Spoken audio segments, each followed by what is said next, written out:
Bonjour, bienvenue dans l'émission 100% Congo, palabrement possible. Nous allons palabrer sur le thème « Un autre Congo est-il possible ?» Mon invité, c'est M. Sostène Samba, qui n'est plus à présenter. Je lui laisse notamment le plaisir lui-même de se présenter envers vous qui nous suivez. Bonjour, M. Sostène Samba. Bonjour, M. Lévin, et merci de m'avoir invité dans les locaux de votre chaîne et sur cette émission que je suivais déjà depuis le Canada. Donc c'est un honneur et un plaisir pour moi de vous rencontrer finalement en personne. Et c'est très simple. Sostène Congodila Samba, c'est un compatriote congolais. Je suis président fondateur du mouvement citoyen Carton Rouge, secrétaire général à la Fédération de Brazzaville, chargé des collectivités locales et des questions électorales du CNR. Et je suis aussi conseiller en redressement financier. Et, en gros, c'est ça, et proche collaborateur du révérend pasteur Ntoumi. On aimerait savoir aussi que représente le révérend Ntoumi pour vous et quels sont les rapports que vous avez, vous, avec lui. Le révérend pasteur Ntoumi est un homme de paix. Le révérend pasteur Ntoumi est un humaniste. Le révérend pasteur Ntoumi, c'est un collaborateur. Vous savez, il a fait l'histoire de notre pays, il continue à faire l'histoire dans notre pays, le Congo-Brazzaville. C'est un homme que j'ai rencontré à plusieurs occasions, avec qui j'ai eu des très bonnes discussions. Donc, c'est un homme de paix, c'est un humaniste. Il est le président fondateur du CNR, du Conseil national des Républicains. Donc, comme je dis, M. Lévin, c'est l'un de mes plus proches collaborateurs. Mais il y a des compatriotes qui aimeraient notamment que vous puissiez aussi nous éclairer la lanterne, parce que beaucoup m'ont posé cette question et ils m'ont notamment demandé que je puisse vous poser cette question. Monsieur le révérend Ntoumi, est-ce que c'est un résistant ou c'est un rebelle? Laissez-moi rire un peu. On va essayer, pour ne pas refaire l'histoire, mais je vais essayer de répondre à cette question. Le révérend pasteur Ntoumi n'est pas un rebelle. On va essayer de recadrer les mots dans leurs circonstances. Un rebelle, c'est quelqu'un qui a fait partie d'un mouvement, d'un système, et qui s'est rebellé, qui est plus content par rapport à ce qui s'est passé. Le résistant, c'est celui-là qui a été attaqué, mais qui résiste. Il y a plusieurs exemples qu'on peut prendre dans l'histoire du Congo ou même à travers le monde. Donc, le révérend pasteur Ntoumi n'est pas un rebelle, mais c'est un résistant. Il a commencé cette résistance, le monsieur n'avait que 33 ans. Vous savez comme moi, monsieur Lévin, dans notre pays, le Congo-Brazzaville, un jeune de 33 ans, quelles sont ses responsabilités? À moins que ça change en 2019, mais à l'époque, à 33 ans, le jeune Congolais habite encore chez ses parents. Il était à la charge de ses parents. Donc, imaginez-vous un enfant de 3 ans, un adulte de 33 ans au Congo-Brazzaville qui devient rebelle. Il n'a jamais été militaire, le révérend pasteur Ntoumi. Il n'a jamais tenu des armes à 33 ans. C'était un résistant. Le plan Mouebara qui a été ficelé dans les locaux d'Ompila avait commencé son cours en 1997 avec le feu Bernard Kolela. Ntoumi, avec d'autres Congolais du Sud, plus précisément dans le pôle, ne voulait pas laisser le régime de Brazzaville de 1998 décimer toute la population du pôle. Donc, c'était des jeunes, avec tant d'autres jeunes, que sans leur autorisation, je ne peux pas citer leur nom, mais il y en a des plus connus quand même, qui ont résisté. Donc, Ntoumi était parmi ces jeunes-là. Donc, parmi le mouvement, il a eu une vision, il a eu une mission que Dieu lui avait confiée. Dieu m'a dit, si nous ne nous levons pas, le pôle va être décimé. Voilà d'où est partie la résistance de Ntoumi. Donc ce n'était pas une rébellion. Parce que comme je l'ai dit, un rebelle, c'est celui-là qui vient d'un mouvement, qui se rebelle, parce que ce qui se passe au sein de ce mouvement ne le convient plus, ou il n'est plus d'accord avec la politique ou les idées de ce mouvement-là. Mais à vous entendre parler, vous dites que Ntoumi a reçu de la part du divin, notamment de l'Éternel, qu'il fallait se battre pour éviter notamment au département du Poul des désastres. Mais on aimerait savoir, Ntoumi, à cette époque, il était qui envers Bernard Kolela? Est-ce que c'était un charlatan? Parce qu'il y a des ragots qui notamment relatent qu'à cette époque, Ntoumi était l'un des charlatans du feu de fin Bernard Kolela. On aimerait que vous puissiez notamment éclairer la lanterne de ceux qui nous suivent. Comment ils étaient avec Bernard Kolela à cette époque? Merci beaucoup. À l'époque où Bernard Kolela était au zénith de la politique du Congo, maire de la ville de Brazzaville, le premier opposant à la dictature du Congo-Brazzaville, on n'entendait même pas parler du révérend pasteur Ntoumi. Il n'y a jamais eu une quelconque ramification ou une collaboration à cette époque-là entre Bernard Kolela et Frédéric Binsama Ntoumi. Ils ne se sont jamais rencontrés, ils ne se sont jamais vus à cette époque-là. Donc, que les uns et les autres disent que le révérend pasteur Ntoumi était un ragot ou un charlatan aux côtés de Bernard Kolela, c'est archi faux. Ça, c'est mal connaître l'histoire de notre pays. C'est vraiment mal connaître l'histoire de notre pays. Mais c'est dommage. C'est dommage que les Congolais eux-mêmes ne connaissent pas réellement leur histoire. Parce que tout ce que nous racontons, que ce soit dans les médias, que ce soit de bouche à oreille, ce sont des propos qui viennent de certaines personnes de la mouvance même de Brazzaville qui veulent discréditer l'homme politique du pôle. Donc, Ntoumi n'a jamais été le charlatan aux côtés du feu Bernard Kolela. Mais on aimerait aussi savoir, est-ce que vous croyez que Ntoumi est un mal nécessaire ou un danger pour la République du Congo? Monsieur Lévin, Ntoumi est un mal nécessaire ou un danger pour la République du Congo. Ntoumi est un compatriote congolais comme tous les autres Congolais. J'ai eu la chance de rencontrer cet homme que certains ont dépeint d'une mauvaise manière. Il ne peut pas représenter un danger pour le Congo ni pour le pôle. Ntoumi n'a pas d'armes et il n'en avait pas non plus à 33 ans. La seule personne qui incarne le danger au Congo-Brazzaville, c'est celui-là qui a des armes, qui a l'armée avec lui, qui peut décider ou qui peut souffler le chaud et le froid en même temps. Mais Ntoumi n'a pas le monopole de la paix ou de la guerre au Congo-Brazzaville. Donc il ne représente aucunement un danger pour le Congo-Brazzaville. Aujourd'hui, nous avions comme vu, aujourd'hui, nous avons remarqué qu'il y a une certaine tendance de l'opposition locale qui parle en mal du révérend pasteur Ntoumi. C'est ce qui crée un peu l'ambiguïté dans la tête de la population. Et nous savons ces gens-là c'est qui.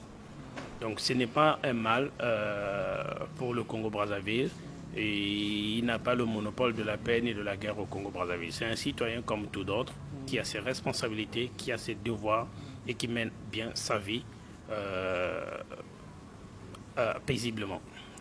Il y a eu notamment des atrocités guerrières dans le Poul et aujourd'hui il y a un cessez-le-feu dans ce département.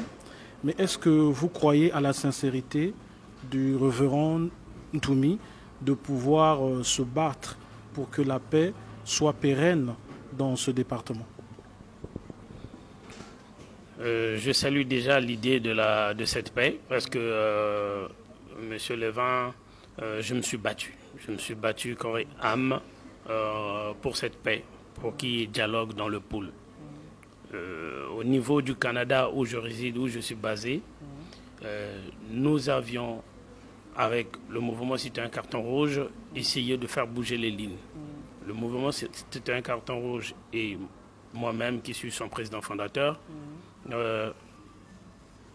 avions vu des institutions au Canada et aux États-Unis pour qu'il y ait dialogue. Je suis le chef de file de l'opposition congolaise en Amérique du Nord, le Canada et États-Unis confondus. Tous ceux qui font de la politique actuellement au Canada, aux États-Unis, m'ont côtoyé de près ou de loin et ont été membres du mouvement Citoyen Carton Rouge. Les images sont là. Donc, le dialogue, la paix, oui, nous la voulons et cette paix, elle est sincère.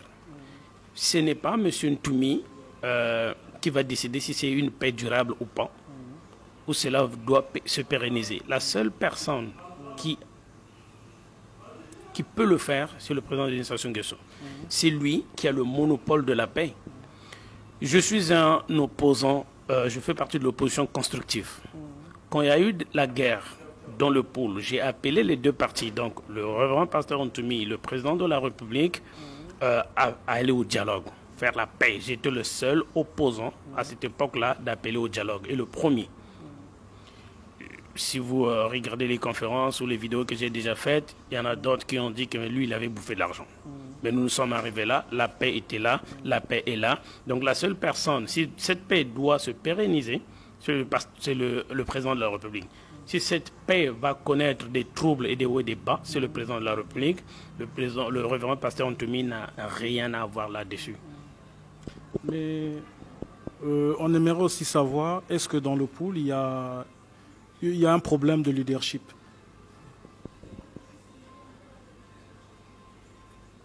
À mon avis, selon nos analyses, il n'y a pas un problème de leadership dans le pôle. On parle ici des grands leaders dans le pôle, des grands leaders politiques dans le pôle, notamment Guy Brice Parfait Kolela et le révérend pasteur Ntoumi. Rappelez-vous, en 2016, le révérend pasteur Ntoumi était sorti de Soumouna pour soutenir son frère Guy Brice Parfait Kolela. Donc, oui, d'où est partie même la guerre. Donc, pour le clan au pouvoir en place, les deux leaders du pôle ne doivent pas être ensemble. Vous savez, M. Levin, qu'est-ce qui se passe actuellement? Nous sommes en train d'assister ici à des politiciens véreux, à des opposants véreux qui veulent accomplir leur agenda. Je prends l'exemple de Mathias Nzo. Je vais revenir à votre question, je sais où je veux vous emmener. Je vais aussi demander aux téléspectateurs, ceux-là qui auront l'occasion de regarder cette vidéo, de faire attention à ce que je vais dire maintenant. Monsieur Mathias Nzo a fait la guerre avec Ntoumi. Monsieur Mathias Nzo, c'est lui qui a financé le pouvoir de Brazzaville. La guerre de Brazzaville, c'est lui qui l'a financée en 1998. En 2009, il était parti voir le révérend pasteur Ntoumi pour que le révérend le soutienne, qu'il soutienne sa candidature. Sachant bien que c'est lui qui avait financé la guerre du 5 juin, la guerre de 1997, la guerre de 1998, il était le ministre des Finances. Mathias Nzo était un rebelle. Ce n'est pas un opposant. Vous comprenez? Mais lui, il refuse aujourd'hui, Mathias Nzo refuse qu'on puisse considérer le révérend Ntoumi comme étant membre de l'opposition congolaise. Ça dépend de lui, de qu'est-ce qu'il pense Mathias Nzo. Mais nous également, dans l'opposition, on ne considère pas Mathias Nzo comme étant un opposant. Mathias Nzo est un rebelle. Pourquoi? Il a fait partie du système Sassou Nguesso. Ce n'est pas parce que quand tu es au pouvoir, tu n'es pas opposant, mais quand Mathias Nzo a été éjecté de son fauteuil, il devient opposant. Donc ça, c'est un rebelle. C'est quelqu'un qui s'est rebellé parce que tout simplement, il avait perdu son fauteuil. Vous comprenez? C'est là toute la différence entre le révérend pasteur Ntoumi qui n'a jamais travaillé à l'époque avec M. Denis Sassou Nguesso et Mathias Nzo qui a travaillé avec Sassou Nguesso et qui est passé à l'opposition tout simplement parce qu'il était frustré. C'est ça la rébellion. Tous les membres qui ont constitué le FROCAD hier ont travaillé tous avec Sassou. C'est des rebelles. Tout simplement, ils avaient perdu leur poste. Que ce soit Mounarik, Mathias Nzon, aujourd'hui on a parlé de Moukoko, de Okombi Salissa, tout ce monde-là, c'est des rebelles. Donc eux, ils se rebellent face à un système qui est despotique. Qu'ils ont eux-mêmes créé, parce qu'ils sont à l'origine de ce système-là.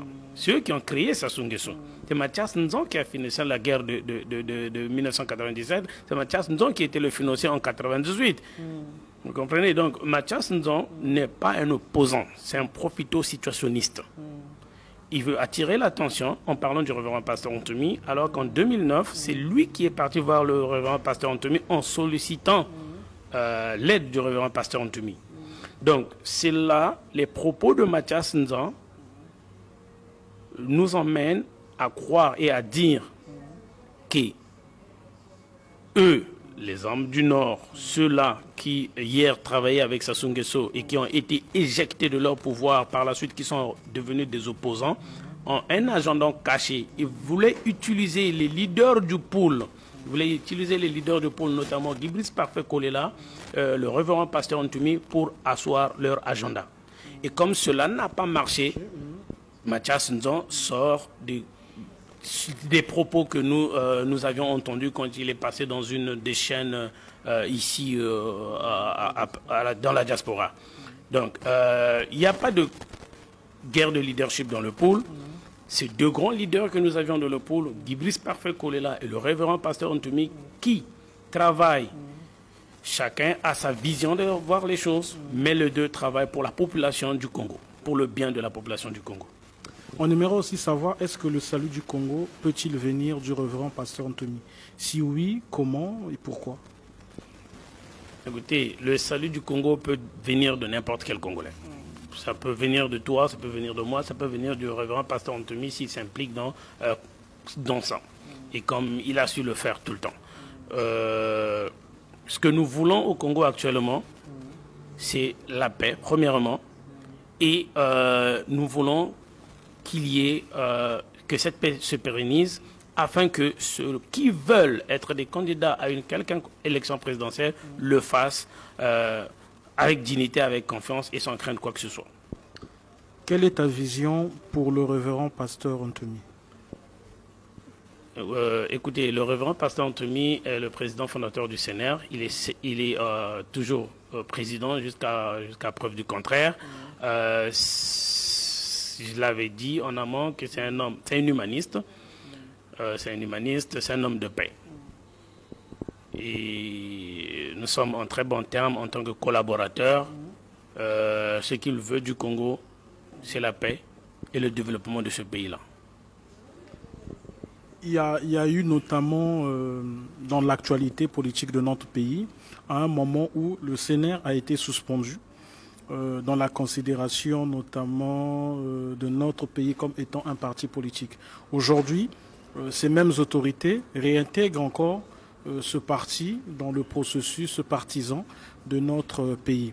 Mais on aimerait savoir, qu'est-ce que vous pensez concrètement, puisque l'actualité aussi aujourd'hui, ce sont les élections 2021, j'allais dire, excusez-moi, 2021. Vous qui, hier, on vous avait effacé de la liste des partis politiques du Congo, aujourd'hui, on vous réintègre dans cette liste-là. Qu'est-ce que vous pensez de l'avènement de ces élections-là, présidentielles ou législatives? Comment vous analysez ça dans votre parti, avec vos partisans? Comment vous préparez à ce moment qui sont très historiques pour notre pays? Merci, Monsieur Levin. Écoutez, le Congo va connaître une période électorale en 2021, éventuellement donc les élections présidentielles.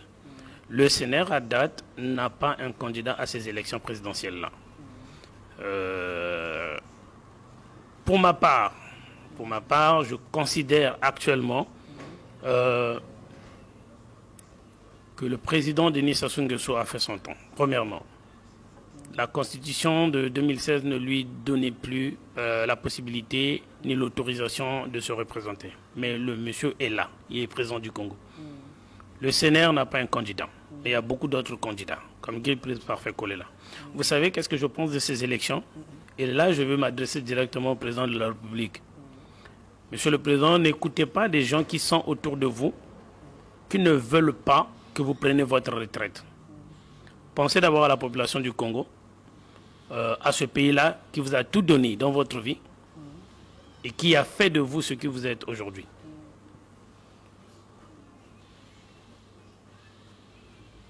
Ce que je pense des élections en 2021, notre pays actuellement est divisé. Qu'on ne vous trompe pas, le pays est divisé. L'homme du Sud pense que les Mboshi, les hommes du Nord, sont en train de dilapider le pouvoir ou les richesses du pays. Et moi, je dis, c'est archi faux. Ce n'est pas tous les Mboshi qui profitent. Ce n'est pas tout l'homme du Nord qui profite de ça. C'est un clan. Oui, peut-être qu'ils sont Mboshi, mais il y a des Téké, il y a des Larry là-dedans aussi. Donc, ce n'est pas les Mboshi. Il faut qu'on enlève un peu cet amalgame-là, que les gens pensent que ce sont les Mboshi seulement qui bouffent l'argent là-bas. Donc, c'est un système, c'est un clan, le Sassou et ses amis. Je demande au président de la République, Denis Sassou Nguesso, s'il est le président de la République, s'il veut la paix au Congo-Brazzaville, vous savez quoi? Qu'il laisse la place à Guy Brice Parfait Kolela.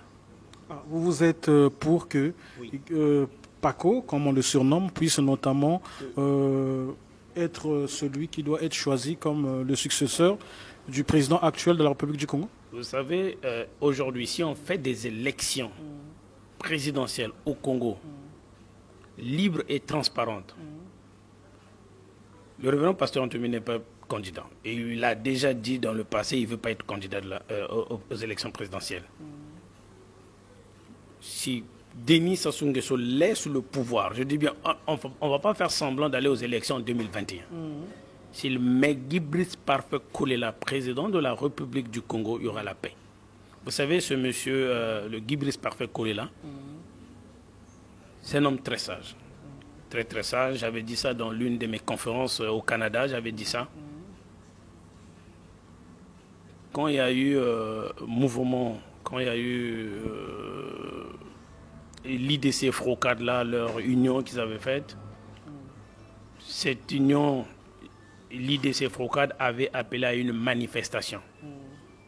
On avait remarqué dans le sud, les gens étaient sortis, au nord, il n'y en avait pas. Guy Brice Parfait Kolela avait usé de toute sa sagesse pour ne pas demander à la population du pôle de sortir. Il y a des gens qui n'ont pas compris ça et qui lui ont traité de tous les noms d'oiseaux. Mais en tant qu'observateur et analyste, en tant qu'acteur politique, président fondateur du mouvement citoyen Carton Rouge, président de l'opposition constructive au niveau des États-Unis, Canada, nous avions réfléchi, c'était une idée très très mûre et sage de la part de Guy Brice Parfait Kolela. La police, les militaires de Brazzaville n'allaient pas hésiter de tirer à balles réelles sur la population. Donc, ce qui nous emmène à dire que cette décision de Guy Brice Parfait Kolela de ne pas envoyer nos enfants à l'abattoir a été une décision très sage de sa part. Si nous faisons des élections présidentielles au Congo-Brazzaville libres et transparentes, Guy Brice Parfait Kolela va l'emporter. Donc c'est pourquoi nous demandons à M. Denis Sassou Nguesso, si vous voulez que le Congo retrouve sa sérénité, la paix, l'unité nationale, ne faisons pas semblant. Donne le pouvoir à Guy Brice Parfait Kolela, le Congo va retrouver sa paix et l'unité nationale. Je connais la moralité de cette personne-là.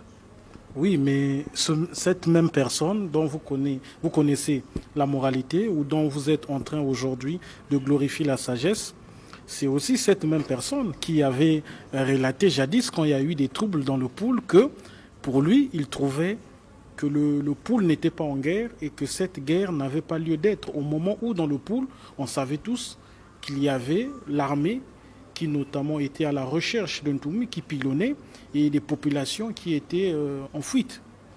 Effectivement, monsieur Lévin, c'est ça qui m'emmène à dire qu'il y a un agenda caché. C'est-à-dire que dans les politiques de notre pays, oui, Paco l'avait dit, et c'est normal, parce que la police, l'armée étaient présents jusqu'à aujourd'hui. Et pourtant, nous avions signé des accords de paix et de cessation des hostilités. Mais ils sont toujours présents dans le pôle et ils occupent toujours les positions qu'ils occupaient avant les hostilités. Pourquoi sont-ils pas sortis du pôle? Ils sont toujours là.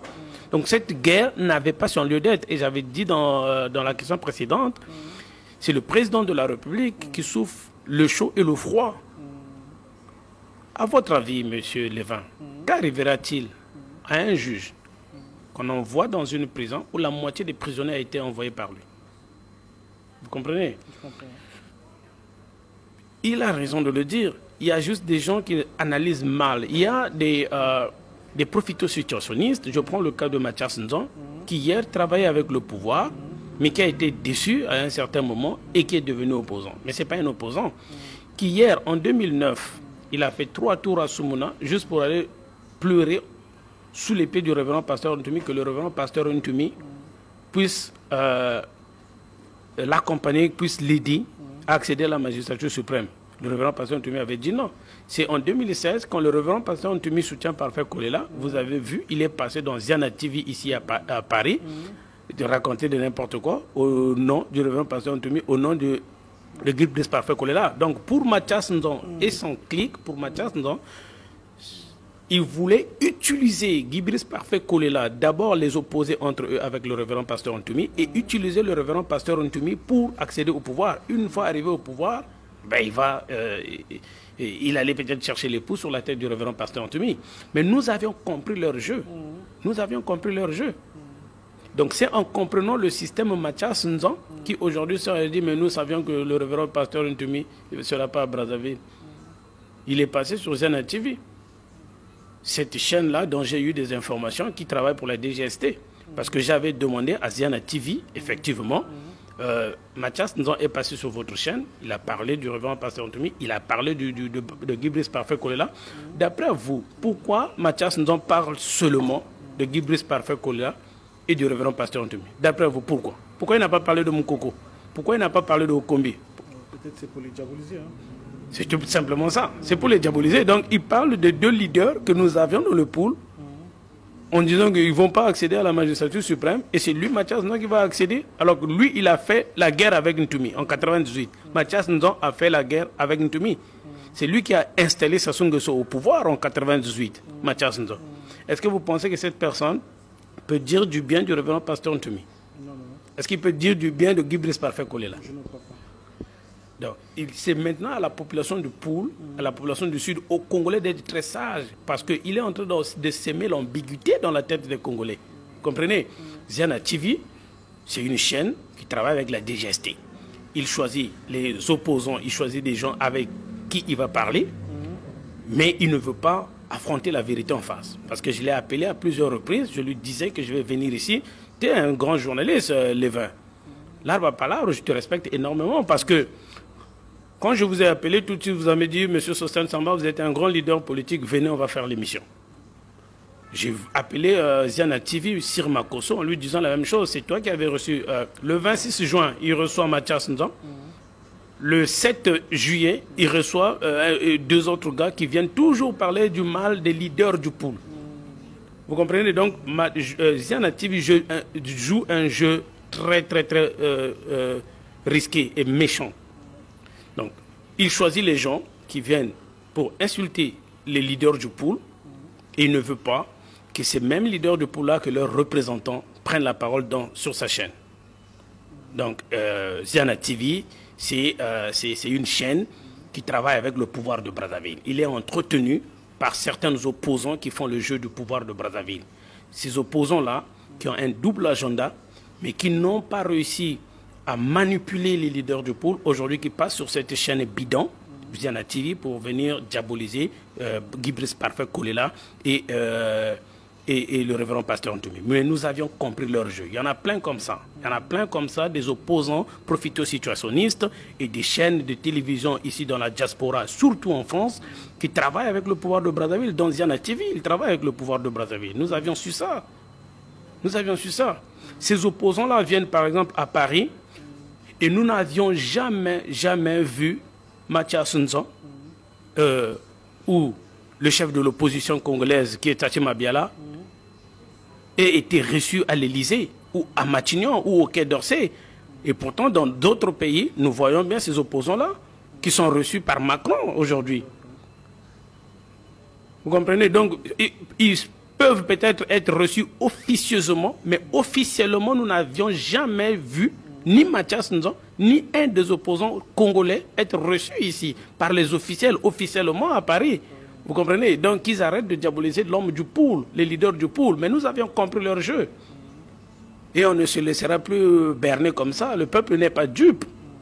Donc, c'est des gens qui ont un agenda caché, qui ont voulu utiliser les hommes du pool pour venir à bout de leur agenda. Mais ça ne marche pas. Pour notamment terminer cette émission, avant de terminer, j'ai deux questions notamment. Je voulais qu'on puisse aussi soulever avec vous. Je vais parler des jeunes miliciens qui entourent le révérend pasteur Ntoumi. Il y en a pêle-mêle, il y a le général Vagaro, il y a Capo, etc., etc. J'aimerais savoir, vous en tant que collaborateur de ce résistant, comme vous l'avez su notamment le nommer, qu'est-ce qu'ils pensent ou qu'est-ce que vous pensez faire de ces jeunes qui ont sacrifié quand même leur vie pour défendre la vision de la résistance avec ce monsieur ou qui ont notamment combattu pour que la guerre ne domine pas dans ce département poulois. Qu'est-ce que vous pensez de la vie de ces jeunes? Parce qu'en quelque sorte, ils ont une vie aussi sacrifiée. Effectivement, Monsieur Lévin, nous avions soumis une feuille de route au pouvoir de Brazzaville. Notamment quand il y a eu la cessation des hostilités, la fin de ce conflit, la feuille de route est là. La feuille de route est là pour la réinsertion des ex-combattants dans l'armée régulière, l'occupation des cadres du CNR dans les hauts fonctions de l'État. Ça, c'était les accords que vous avez conclus avec le pouvoir en place? Avec le pouvoir en place. Donc, il y a une feuille de route que le pouvoir en place, que le gouvernement de Brazzaville devrait suivre, afin que ces jeunes-là ne soient pas délaissés à eux-mêmes.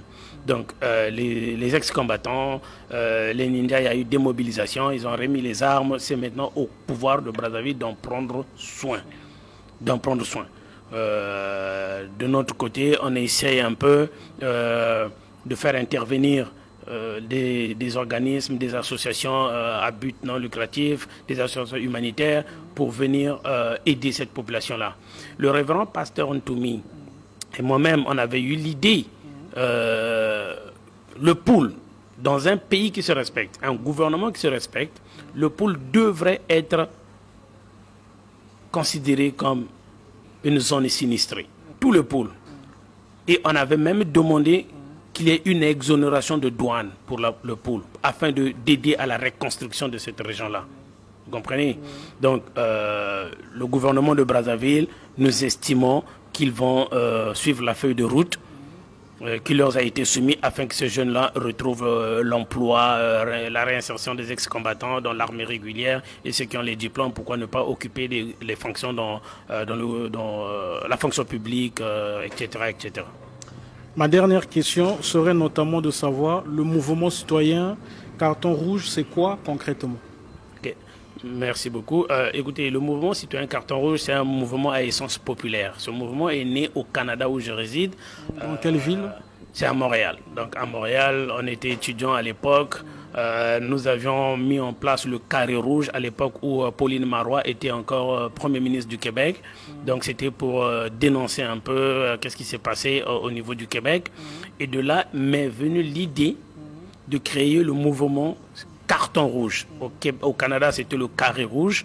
Alors nous avions juste pris ce même label, ce même concept pour mettre le Carton Rouge. Pourquoi? Suite à notre pays, la dictature qui dure depuis plus de 40 ans, le manque d'électricité, le plein chômage au pays, le manque d'eau potable, la santé ne marche pas. Donc à cette époque, nous avions voulu mettre en place ce mouvement citoyen Carton Rouge et nous avions invité les Congolais à y adhérer massivement afin de sanctionner la mauvaise gouvernance du pays.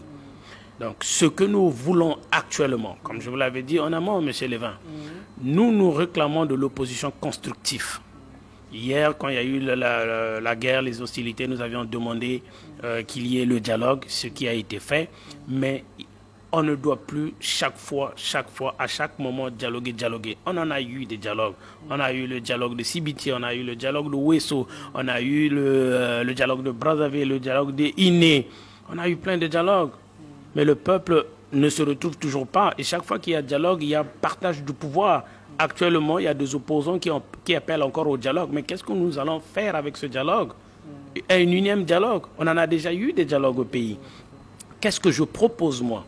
Je propose plutôt qu'on ait un forum économique et social pour le Congo, afin de définir les priorités de notre pays. Pourquoi notre pays aujourd'hui est en proie à la crise? Le FMI vient d'octroyer encore le prêt au Congo. Est-ce une bonne chose? Est-ce une mauvaise chose? Une bonne chose, oui, parce que les gens vont être payés et tout, mais une mauvaise chose, parce qu'on ne doit pas tout le temps rester des bébés. Le Congo doit diversifier son économie. On ne doit pas compter que sur le pétrole.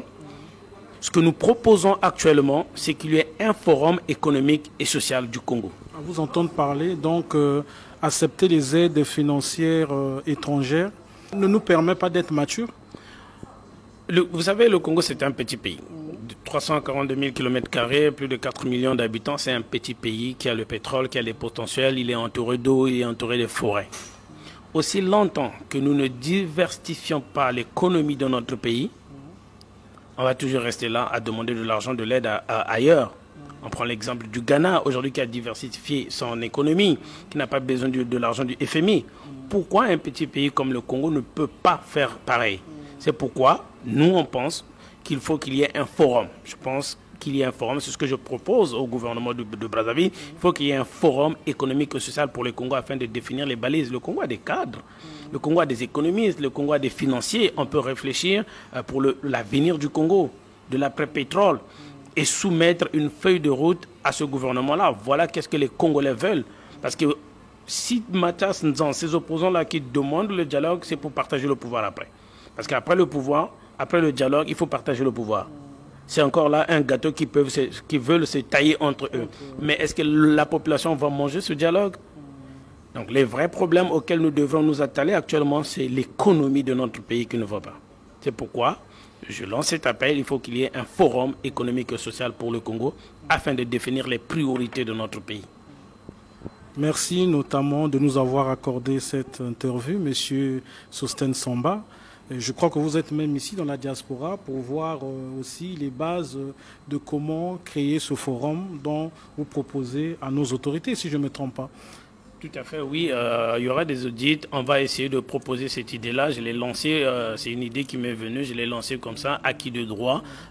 Si les Congolais, le gouvernement du Congo peut bien réfléchir sur l'avenir du Congo, pourquoi pas. Donc le dialogue politique, ça ne sert à rien. On en a eu des dialogues. Vous imaginez, Monsieur Levin, j'ai été contacté au Canada par un organisme. Cet organisme-là a plus de 100 membres. 50 étaient prêts, 50 de ces membres étaient prêts à venir au Congo et chacun devrait investir 10 000. C'est-à-dire de son voyage, son séjour au niveau de Brazzaville, au niveau du Congo, devrait coûter 10 000. 50 Canadiens. Les 50 Canadiens multipliés par 10 000, ça fait combien? 500 000. En dollars. En dollars. Donc c'est ce que le Congo a perdu. Parce qu'il n'y a pas de site touristique. Il n'y en a pas au Congo. Vous voyez, il n'y a pas de site touristique. Les gens m'ont contacté, disent oui, Monsieur Samba, nous avions suivi le mouvement, nous t'avons écouté dans les conférences, mais nous, on aimerait venir au Congo. Ils étaient au nombre de 50. Et chaque Canadien devrait dépenser au moins 10 000 $ sur place au Congo. On aurait embauché des restaurateurs, on aurait embauché des guides, on aurait embauché des chauffeurs, même les hôtels allaient faire de l'argent. Mais on a perdu cet argent-là tout simplement. Pourquoi? Il n'y a pas de site touristique au pays. Il n'y en a pas. Donc voilà un peu à quoi on doit s'étaler maintenant. Comme j'ai dit tout à l'heure, nous sommes de l'opposition constructive. Il faut qu'on réfléchisse au devenir du pays. Il faut qu'on définisse qu'est-ce que le pays veut économiquement. Mais aussi longtemps que nous tournerons autour du pot, le pays ne va pas décoller et finalement on va rester là à se chamailler et à acheter des petites bêtes qui a fait quoi, qui est quoi. Mais pensons plutôt à l'avenir du pays. Votre message notamment envers cette jeunesse congolaise qui se sent abandonnée, qui est aujourd'hui une jeunesse à majorité sans emploi. Écoutez, qu'est-ce que je peux dire à la jeunesse au Congo? Oui, c'est vrai que c'est difficile. On remarque la désolation des jeunes cadres du pays qui finissent à l'université mais qui n'ont pas d'emploi. Moi, le seul message que je peux leur dire, c'est de ne jamais baisser les bras. Ne jamais, jamais baisser les bras. Tout est mouvement, tout est changement. Le pays ne restera pas éternellement comme ça. Il y aura le plein emploi au Congo parce que nous sommes un petit pays. On n'est pas nombreux. Et le Congolais mérite mieux que ça. Donc, soyez sûrs que le pays va changer. Mais que le pouvoir de Brazzaville, le gouvernement de Brazzaville doit prendre ses responsabilités afin de diversifier l'économie, afin qu'il y ait des audits, le forum économique, social pour le pays et que ces jeunes-là retrouvent vraiment le goût de vivre encore de ce pays. Puisque nous remarquons aujourd'hui la fuite des cerveaux. Nous avions des cadres au pays, mais qui immigrent à l'extérieur. Pourquoi? Parce qu'il n'y a pas la stabilité politique au pays, il n'y a pas la stabilité économique au pays, il n'y a pas la stabilité sociale au pays. Mais qui peut garantir cela? C'est le pouvoir en place. Donc, asseyons-nous, qu'on ne nous parle pas de dialogue politique, mais qu'on nous parle vraiment d'un forum économique et social afin de définir les priorités pour notre pays. Merci, Monsieur Sostène Samba, président fondateur du mouvement citoyen Carton Rouge. Sur ce, je vous dis à la prochaine émission où il y aura une nouvelle thématique et une nouvelle thématique.